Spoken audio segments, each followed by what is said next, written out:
స్వాగతం. రోజుకు 10 నుండి 12 గంటలు చదవాలని తల్లిదండ్రులు విద్యార్థులపై ఒత్తిడి చేయడం మంచిది కాదని ప్రధాని నరేంద్ర మోడీ అన్నారు. పరీక్షపై చర్చ్ కార్యక్రమంలో పాల్గొన్న ఆయన ఢిల్లీలోని భారత్ మండపంలో విద్యార్థులతో కాసేపు మాట్లాడారు. ఈ సందర్భంగా పరీక్ష రాసే చిన్నారులకు సూచనలు, సలహాలు ఇచ్చారు. పరీక్ష సమయంలో విద్యార్థులు ఒత్తిడి లేకుండా చూసుకోవాలని, తల్లిదండ్రులు కూడా వారిపై ఒత్తిడి పెంచకూడదని అన్నారు. పిల్లలను తల్లిదండ్రులు ఒకరితో పోల్చకూడదని, అది భవిష్యత్తుకు హాని కలిగిస్తుందని చెప్పారు.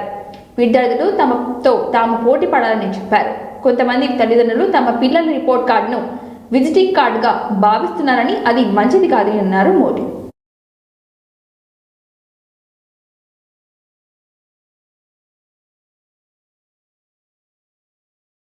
रहता है, देख वो पढ़ता है, यानी वो भी हमेशा उसी का उदाहरण देते हैं, तो फिर आपके दिमाग में भी यही एक मानदंड बन जाता है.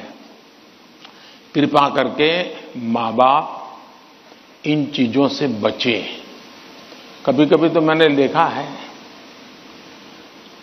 कि जो माँ बाप अपने जीवन में ज्यादा सफल नहीं हुए हैं, जिनको अपने पराक्रम, अपनी सफलताएं, अपनी सिद्धियों के विषय में दुनिया को कुछ कहने को नहीं है, बताने को नहीं है, तो वे अपने बच्चों का रिपोर्ट कार्ड ही अपना विजिटिंग कार्ड बना देते हैं. किसी को मिलेंगे, अपने बच्चे की कथा सुनाएंगे. अब ये जो नेचर है वो भी एक प्रकार से बच्चे के मन में एक ऐसा भाव भर देता है कि मैं तो सब कुछ हूं, अब मुझे कुछ करने की जरूरत नहीं है. वो भी बहुत नुकसान करता है. तीसरा, मां बाप के लिए भी बहुत बड़ा चिंता का विषय है. मां बाप हर बार अपने बच्चों को कोसते रहे, देख तू खेलता रहता है, देख वो किताबें पढ़ता है, तू ये करता रहता है, देख वो पढ़ता है, यानी वो भी हमेशा उसी का उदाहरण देते हैं. तो फिर आपके दिमाग में भी यही एक मानदंड बन जाता है. कृपा करके माँ बाप इन चीजों से बचे. कभी कभी तो मैंने देखा है कि जो माँ बाप अपने जीवन में ज्यादा सफल नहीं हुए हैं. పెద్దపల్లి జిల్లా సుల్తానాపూర్ గ్రామంలో పలు అభివృద్ధి కార్యక్రమాలను ప్రారంభించారు మంత్రి శ్రీధర్ బాబు. పెద్దపల్లి జిల్లాలో ఖాళీగా ఉన్న ఉద్యోగాలను భర్తీ చేస్తామని ఆయన హామీ ఇచ్చారు. అభివృద్ధి సంక్షేమే కాంగ్రెస్ ప్రభుత్వం లక్ష్యమని ఆయన అన్నారు. ప్రత్యేకంగా మన పెద్దపల్లి జిల్లాకు సంబంధించిన అభివృద్ధి సంక్షేమం ఒక ప్రత్యేకమైన లక్ష్యంతో మంచి ఆలోచనతోనే ముందుకెళ్లే ప్రయత్నం చేస్తాం. మేము ఎక్కడ కూడా రాజకీయాలు ఎప్పటివరకు అయితే ఎన్నికలు ఉంటాయో ఎన్నికల సందర్భంలో తప్పకుండా పార్టీల పరంగా మనం రాజకీయాలు చేస్తూ ఉంటాం. ఎన్నికల తర్వాత ఈరోజు మా దృష్టి అంతా కూడా ఈ ప్రాంత అభివృద్ధి, ఈ ప్రాంత సంక్షేమం గురించి ఆలోచన చేస్తాం. మేము ఈరోజు చెప్తా ఉన్నాం, 6 గ్యారంటీలకు సంబంధించి ఒక బృహత్తరమైన మేనిఫెస్టోను మీ ముందు పెట్టినాం. ప్రజలందరూ ఆశీర్వదించి ఆశీర్వాదంతో ముందుకెళ్తామన్న తరుణంలో 7వ తారీఖు నాడు మరి ముఖ్యమంత్రి గారు మేమందరం కూడా మంత్రులం ప్రమాణ స్వీకారోత్సవం చేస్తే 48 గంటలు తిరగకుండానే ఈరోజు మహిళలు సంబంధించి ఉచిత బస్సు ప్రయాణం ఈరోజు రాష్ట్ర వ్యాప్తంగా చేస్తా ఉన్నారంటే 10 కోట్ల జీరో టికెట్స్ అంటే ఏ విధమైన సాధికారత ఇవ్వటం జరిగిందో ఒకసారి మనం ఆలోచన చేయాలి. ఈరోజు ఉన్నాం, ఈరోజు వచ్చి 40 రోజులు కాలే, ఇంకా మొత్తం కాలేదు, ఇంకా ఎందుకు చేస్తలేరు, ఇంకా ఎప్పుడు చేస్తారు అనే ఆలోచన, ఒక విమర్శలు చేసి ఒక లేకుంటే అనుమానం ఉన్న చాలా మందికి కూడా మేము చెప్తా ఉన్నాం, ఈ ప్రభుత్వం ఖచ్చితంగా కట్టుబడి ఉంది. 6 గ్యారంటీలకు సంబంధించి ప్రతి ఒక్క గ్యారంటీని ఖచ్చితంగా అమలు చేసి తీర్చి మళ్ళా మేము మా ప్రభుత్వంలో ఇచ్చి ప్రతి గ్యారంటీని అమలు చేసే కార్యక్రమం చేస్తాం. నేను ప్రజలందరినీ కూడా కోరుతా ఉన్నా, మీరందరూ కూడా అధైర్యపడకూడదు. కొంతమంది విమర్శల ద్వారా, కొంతమంది అనుమానాల ద్వారా ఈరోజు మీకు కలిగించిన ఒక నమ్మకాన్ని నీరుగార్చే ప్రయత్న భాగంలో ముందుకు నడుస్తా ఉన్న తరుణంలో నేను మీ అందరినీ కోరుతా ఉన్నా, మంచి ఆలోచనలు ఇవ్వండి. ఒక కొత్త ఆలోచన చేసేది, ఆ ఆలోచన ప్రక్రియలో మార్పు రావాలని కోరుకున్నారు. ఆ మార్పు ప్రక్రియలో ఏం చేస్తే బాగుంటుందని మీరు తప్పకుండా సమూల ఆలోచన ఇస్తే మేము ముందుకు తీసుకెళ్లే ప్రయత్నం చేస్తాం. అవునన్నా కాదన్నా మార్పు కోరిన ప్రజలు పార్టీని ప్రభుత్వంలోకి తీసుకొచ్చారు. కోరినట్టు ఈరోజు నేను పరిశ్రమలకు సంబంధించి మేము మొన్న రివ్యూ చేస్తా ఉంటే ఆ ఐటీ టవర్ కట్టినాం. ఆ ఐటీ టవర్ కట్టిన తర్వాత మరి దాంట్లో సాఫ్ట్వేర్ రంగానికి సంబంధించిన పరిశ్రమలు రావాలి. కొద్దిమంది పెడతామన్నారు. అడ్డం పెట్టుకోవాలని చెప్పిన కేటీఆర్ ఆయన తాగుబోతు తండ్రి కేసీఆర్ తో బార్ షాప్ పెట్టించాలని ముస్లింలకు అనుకూలంగా మాట్లాడే కేటీఆర్ మసీదు వెళ్లి నమాజ్ చేసుకోవాలని బీజేపీ జాతీయ ప్రధాన కార్యదర్శి ఎంపీ బండి సంజయ్ అన్నారు. సంజయ్ హన్మకొండ జిల్లా కమలాపూర్ మండలం ఉప్పల్ గ్రామంలో రైల్వే ఓవర్ బ్రిడ్జ్ పనులను పర్యవేక్షించారు. తర్వాత మీడియాతో మాట్లాడుతూ సిరిసిల్లలో తనపై కేటీఆర్ చేసిన విమర్శలకు సంజయ్ గట్టి కౌంటర్ ఇచ్చారు. నీ అయ్య కేసీఆర్ బగ్గా తాగి ఫామ్ హౌస్ లో పడుకుంటాడు, ఆయనతో బార్ షాప్ పెట్టించు. ఎప్పుడు ముస్లింల గురించి మాట్లాడే నువ్వు టోపీ పెట్టుకుని మసీదులో ప్రతిరోజు నమాజ్ చేయంటూ ఫైర్ అయ్యారు. మేధావిని గెలిపించుకోవాలంటూ కరీంనగర్లో ఒకరిని వెంటేసుకొని తిరుగుతున్నావు. గతంలో ఎంపీగా ఉన్నప్పుడు ఆ మేధావి ఏం అభివృద్ధి చేశాడో ఆ కేటీఆర్ చెప్పాలని సవాల్ విసిరారు. రాబోయే పార్లమెంట్ ఎలక్షన్లో తెలంగాణలో 10కి పైగా ఎంపీ సీట్లు బీజేపీ గెలుస్తుందని ధీమా వ్యక్తం చేశారు బండి.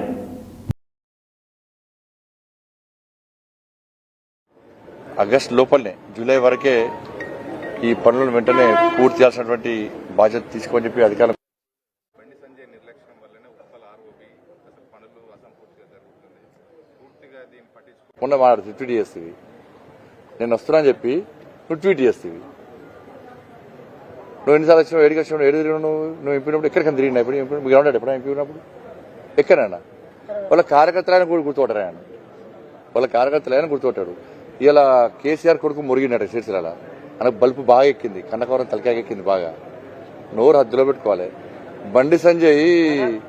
బండి సంజయ్ హిందుత్వం కోసం మాట్లాడితే, ధర్మం గురించి మాట్లాడితే నేత మఠం పెట్టుకోవాలన్నట. మీ అయ్య బాగా తాగి ప్రజలకు అందుబాటులో లేకుండా ఫామ్ హౌస్ అన్నాడు. మరి మీ అయ్య బార్ పెట్టుకోవాలి. మీ అయ్య ముఖ్యమంత్రి పదవి ఎందుకు? ఏం పెట్టుకోవాలి? మీ అయ్య తాగి వండడానికి ఏం కావాలి? బార్ పెట్టుకోవాలి, బతకాలి. నువ్వు ఊకే తుర్కోల గురించి మాడతావు, హిందుత్వం గురించి వ్యతిరేకం మాడతావు, నువ్వు దేవుడు నమ్మవు. నువ్వు మసీదు కట్టుకో, మరి నువ్వు ఒక మసీదు కట్టుకో. నీ అయ్యా బార్ పెట్టుకోమని నువ్వు మసీదు కట్టుకో, టోప్ పెట్టుకో, గడ్డం పెంచుకో, నమాజ్ చేయి రోజు. ఏది పడితే అది మొగితే నీ ప్రభుత్వం ఉందని అహంకారం ఉండదు నీకు. ఇన్ని రోజులు తిరగలే మేధావి, ఇప్పుడు తిరుగుతాను మేధావి. ఆయన చాలా పెద్ద మేధావి. ఆయన ప్రపంచంలో ఆయన కంటే పెద్ద మేధావి వెళ్ళారు. ఆయన మేము పైసలు తీసుకెళ్తారు, కొబ్బరికాయ ఓడిపోతాడు ఆయన. మేము ఏది తీసుకెళ్తారు, కొబ్బరికాయ ఓడిపోతాడు ఆయన. నేను మళ్ళీ అడుగుతున్నా, నువ్వు 10 సంవత్సరాలు ఏం బీకినావు మేధావి చెప్పు. ఈ మురుగటోడు ఏం బీకిండు? నీ 10 సంవత్సరాల్లో నువ్వు ఎంపీ ఉన్నప్పుడు నువ్వు పార్లమెంట్ బాగా మురిగినా, బాగా మాట్లాడితే రోడ్ వచ్చిందా? మరేమన్నా నువ్వు మాట్లాడితే ఆర్ఓబి వచ్చిందా? నువ్వు మాట్లాడితే రైల్వే స్టేషన్ అభివృద్ధి జరిగిందా? ఏం చేసినావు? నువ్వు మాట్లాడితే ఉన్న 12B వచ్చిందా శాతం యూనివర్సిటీకి? నువ్వు మాట్లాడితే కరీంనగర్ వరంగల్ రోడ్డు స్టార్ట్ అయిందా? నువ్వు మాట్లాడితే పార్లమెంట్ మాట్లాడితే కరీంనగర్ ఎలికదుర్తి సిద్దిపేట రోడ్డు స్టార్ట్ అయిందా? నువ్వు మాట్లాడితే దేనికి ఉపయోగపడ్డది? కేసీఆర్ కుటుంబం ఆస్తులు పెంచుకోవడానికి, ఆస్తులు సంపాదించి పెట్టడానికి, బ్లాక్ మెయిల్ చేయడానికే నువ్వు మాట్లాడేందుకు ఉపయోగపడ్డది. ఆయన 1 లక్ష లెటర్ పెట్టినాడు. ఆయన పార్టీలో మంత్రి పొన్నం ప్రభాకర్ కు ఘన స్వాగతం పలికిన సిద్దిపేట్ డీసీసీ అధ్యక్షుడు గజ్వెల్, మాజీ MLA Narsareddy, Siddipet Congress incharge Harikrishna, Dubbaka Congress incharge Srinivas Reddy తదితరులు. సర్దార్ పై పాపన్న గౌడ్ విగ్రహానికి పూలమాల వేసి నివాళులర్పించిన మంత్రి పొన్నం ప్రభాకర్ నూతన గ్రామ పంచాయతీ భవనాన్ని మంత్రి ప్రారంభించారు. ఈ సందర్భంగా పొన్నం ప్రభాకర్ మాట్లాడుతూ, పాములపర్తి గ్రామ పంచాయతీ కార్యక్రమంలో ప్రారంభోత్సవం జరగడం సంతోషకరమని, దేశానికి వెన్నెముక గ్రామ పంచాయతీలని అన్నారు. గ్రామ పంచాయతీలు ఆర్థికంగా బాగుపడాలంటే రాజీవ్ గాంధీ పంచాయతీరాజ్ అభియాన్ చట్టాన్ని తెచ్చారని అన్నారు. జవహర్ రోజ్గర్ ద్వారా ఢిల్లీ నుండి గ్రామ పంచాయతీలకు నిధులు తెచ్చేలా పాలన ఉందని అన్నారు. గ్రామానికి నిధులు తీసుకొచ్చినటువంటి ఆనాటి నిర్ణయాలు జరిగినాయి. ఈరోజు కూడా గ్రామాల్లో చాలా గ్రామాల్లో సర్పంచులు వారి శక్తి మేరకు అనేక సందర్భాల్లో తెలంగాణ రాష్ట్రంలో పనులు చేసినారు. చాలా జాగాలో ఇబ్బందులు ఎదుర్కొన్నారు.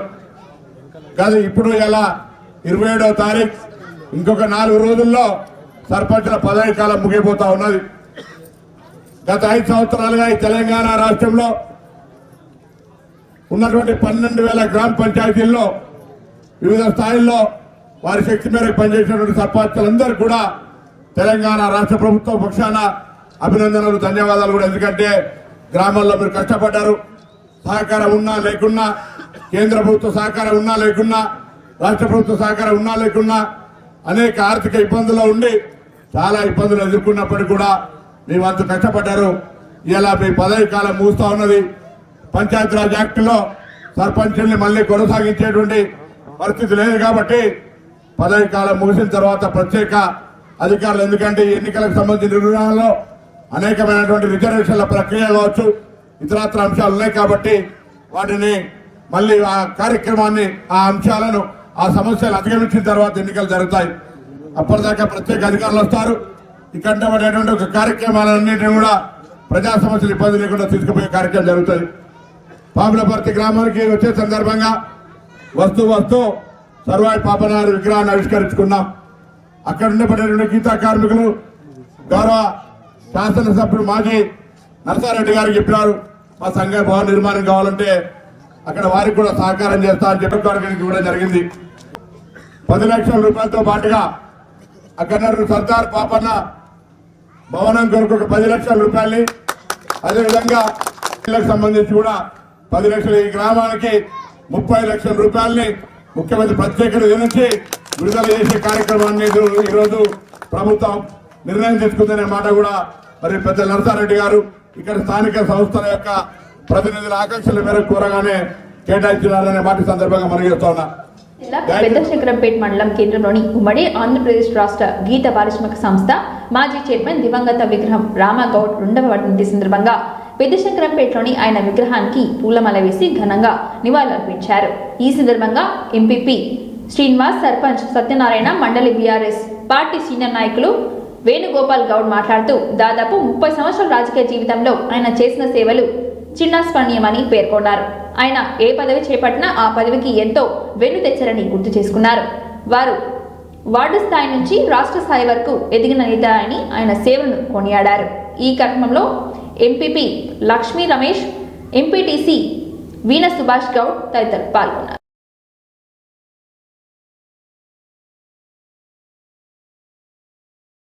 బృహస్పతి ప్రదాస్తానో మంచంద్రకం సహ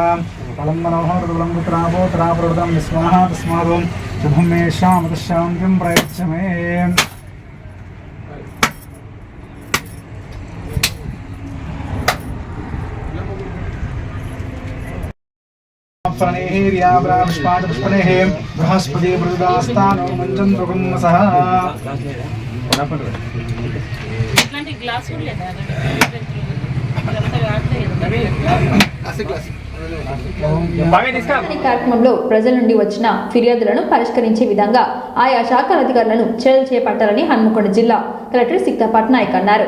సోమవారం హన్మకొండ జిల్లా కలెక్టరేట్లోని కాన్ఫరెన్స్ హాల్లో ప్రజావాణి కార్యక్రమాన్ని నిర్వహించారు.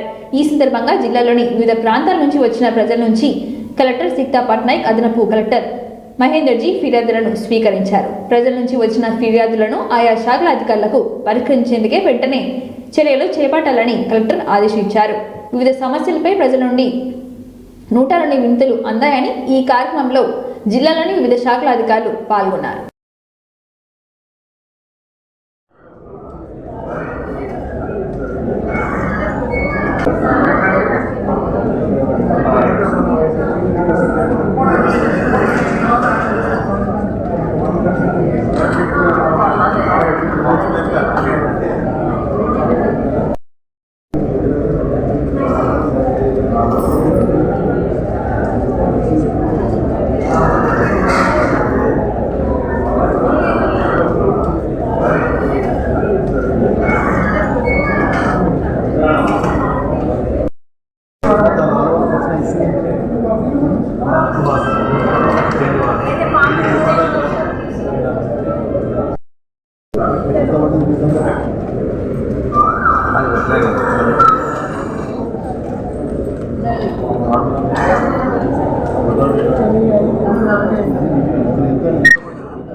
మెరుగైన వైద్య సేవలను అందించడానికి పల్లె దవాఖానలను ప్రారంభించినట్లుగా రాష్ట్ర రవాణా బీసీ సంక్షేమ శాఖ మంత్రి పొన్నం ప్రభాకర్ అన్నారు.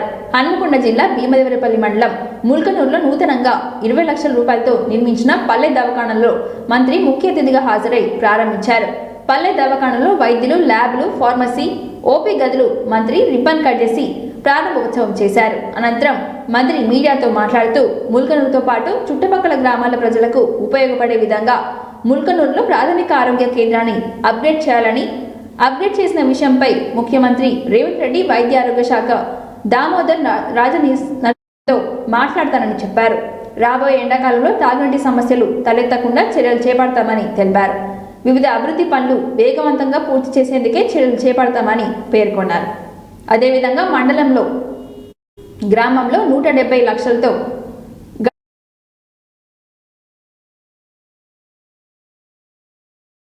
ఈ కార్యక్రమంలో హన్మకొండ జిల్లా అదనపు collector Radhika Gupta, trainee collector Shraddha Shukla,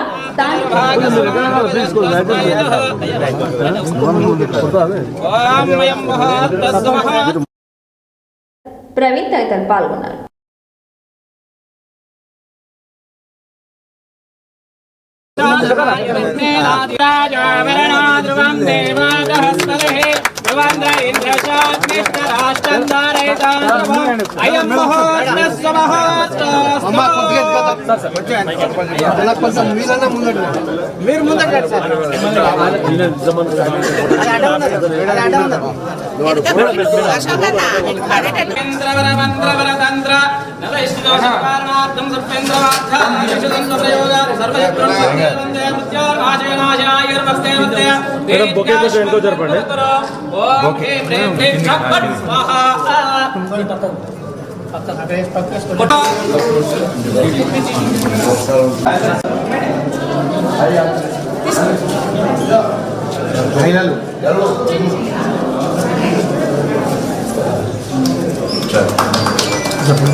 పేరు మీద ముల్కనూరులో ఈరోజు ప్రారంభం చేసుకోవడం జరిగింది.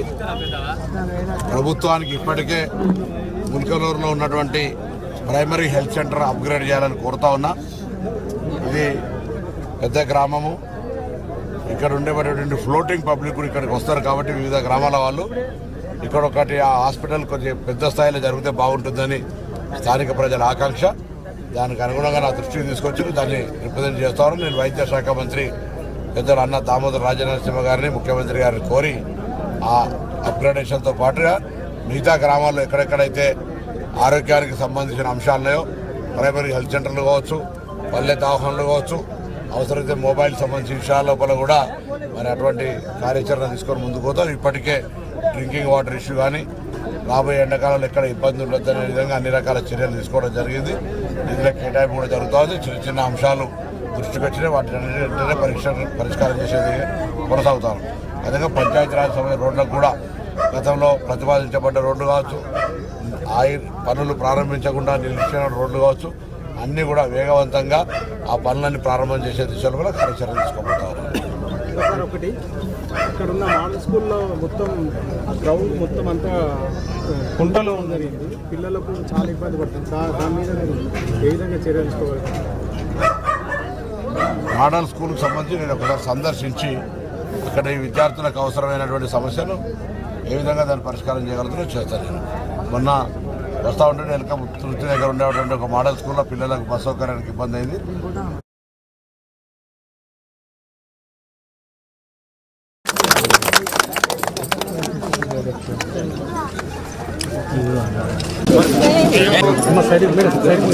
నా అదృష్టంగా మేము ఇచ్చిన గ్యారంటీలో మొట్టమొదటి గ్యారంటీ అయినటువంటి మహిళలకు ఉచిత బస్సును ఆ చైతన్య ప్రారంభించుకొని దాదాపు ఈ రోజుకు 12 కోట్ల 0 టికెట్లు అంటే 12 కోట్ల మంది మహిళలు. తూర్పుగోదావరి జిల్లా రాజమండ్రిలో టీడీపీ ఏర్పాటు చేసిన కదిలిరా సభలో టీడీపీ అధినేత చంద్రబాబు నాయుడు త్రిట్లో ప్రమాదం తప్పింది.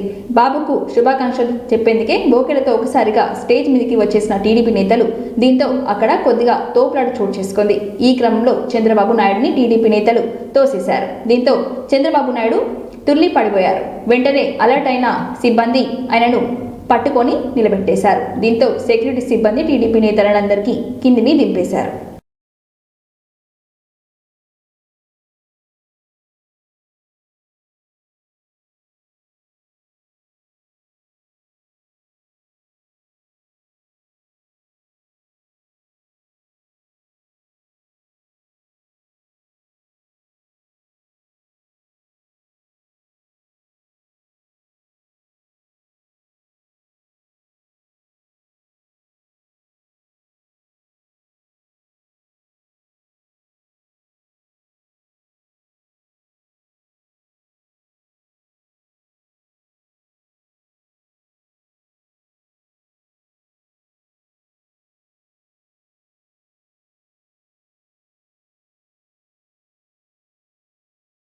ఇంతటితో ఈ వార్తలు సమాప్తం. చూస్తూనే ఉండండి 9 టీవీ.